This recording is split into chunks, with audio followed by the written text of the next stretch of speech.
नमस्कार। आज का सवाल पाप क्या है? बहुत अच्छा सवाल। बहुत से आदमी के मन में तरह-तरह की बात चलते होंगे, पर सिंपल सा है। किसी पशु पक्षी को बिना मतलब का मारना, ये भी पाप है। और किसी मानव को रास्ता से भटकाना, ये भी पाप है। तो सबसे महापाप है आज जो चल रहा है, सभी धर्मों के लोग धर्म को एक बिजनेस बना लिए।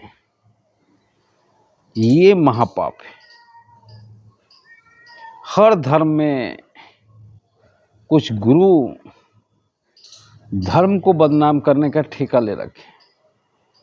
ईसाई धर्म में भी है, मुस्लिम धर्म में भी है, हिंदू धर्म में भी है,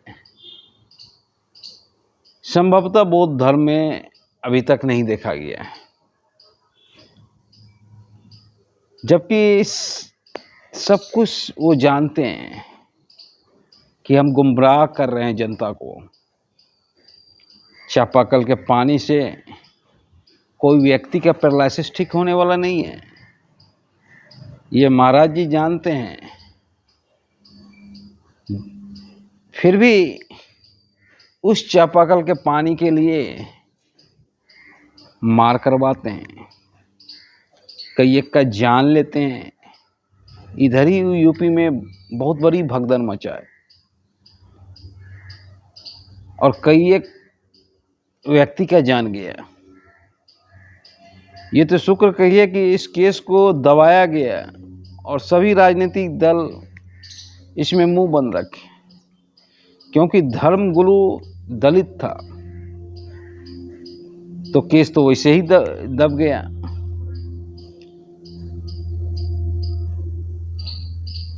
वो बाबा ने बहुत बड़ा अनर्थ किया। उसे मालूम है कि उसकी चरणों का धूल किसी काम का नहीं, फिर भी उसने अपने चरणों के धूल के लिए, अपने चापाकल के पानी के लिए कई एक आदमी का जान ले लिया। हर धर्म में ऐसे धर्मगुरु हैं जो कि हमारा रास्ता भटका रहे हैं। इसमें सीधे साधे लोग भटक जा रहे हैं, जो कि धर्मगुरु को भगवान मान बैठे हैं।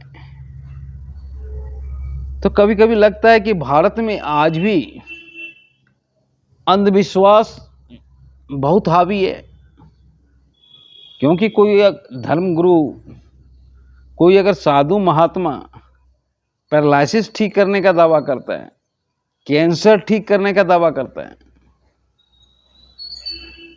तब तो वो ढकोसला है। वो किसी न किसी तरह भोली भाली जनता को दिशा भटका रहा है। कोई चमत्कार नहीं हो सकता है।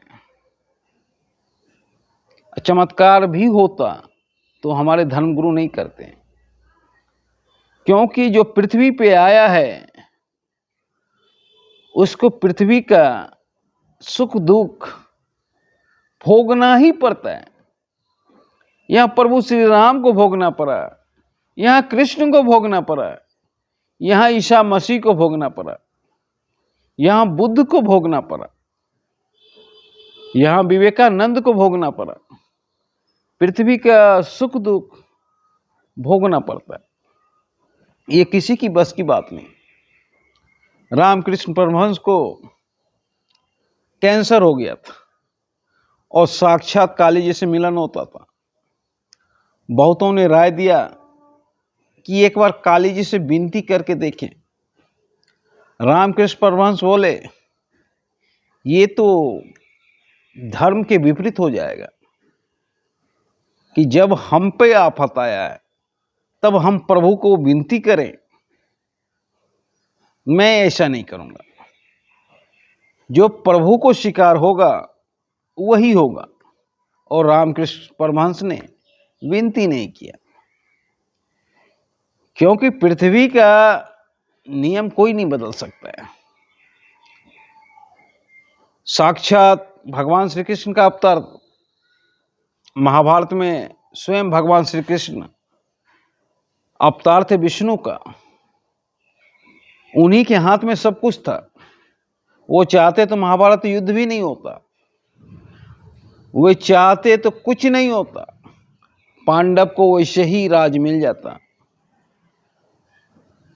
पर उन्होंने दिखाया कि जो पृथ्वी पे आया है उसको सुख दुख भोगना ही पड़ता है। सिर्फ महाभारत युद्ध में अर्जुन का सारथी बने थे, और वो तो सब कुछ जानते थे।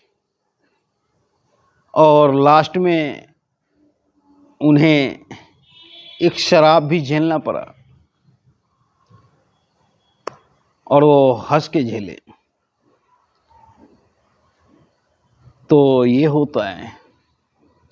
प्रभु श्री राम रावण को मारने के लिए उन्हें लंका जाने की कोई आवश्यकता नहीं होती, वो अयोध्या से भी मार सकते थे। पर वो ये दिखाए कि इस पृथ्वी पे जो आया है उसे पृथ्वी के हिसाब से चलना पड़ता है। तो सबसे बड़ा महापाप दिशा को भटकाना, और ये हर धर्म के धर्मगुरु कर रहे हैं, ये महापाप है। धर्मगुरु स्वयं एसी में रहते हैं। धर्मगुरु माया मोह से दूर नहीं होते हैं, दूसरों को कहते हैं माया मोह से दूर हो जाओ। धर्मगुरु अपने चलते हैं प्राइवेट जेट विमान से, जबकि अगर धर्मगुरु होते, सन्यासी होते, तो वो तपस्या में लीन होते। उन्हें ना तो इच्छा होती कि हमें कोई जाने, और ना जनाने का प्रयत्न करते। वो अत्याधिक धनोपार्जन पर बल नहीं देते, क्योंकि सन्यासी तो कल के बारे में भी नहीं सोचता है, कल क्या होगा उसके बारे में भी नहीं सोचता है। आज जो भिक्षाटन हुआ, अगर कल नहीं हुआ तो भूखे भी रह जाएगा सन्यासी, और वो प्रभु का आराधना सिर्फ करता है। पर आज का सन्यासी सन्यास के नाम पर बिजनेस, एक एक कथावाचक 1 लाख से 1 करोड़ तक लेते हैं, और अपने आप को कहते हैं प्रभु का दूत। और हास्यास्पद तो तब लगता है जब कोई सन्यासी कहते हैं हम प्रभु श्री कृष्ण के अवतार हैं।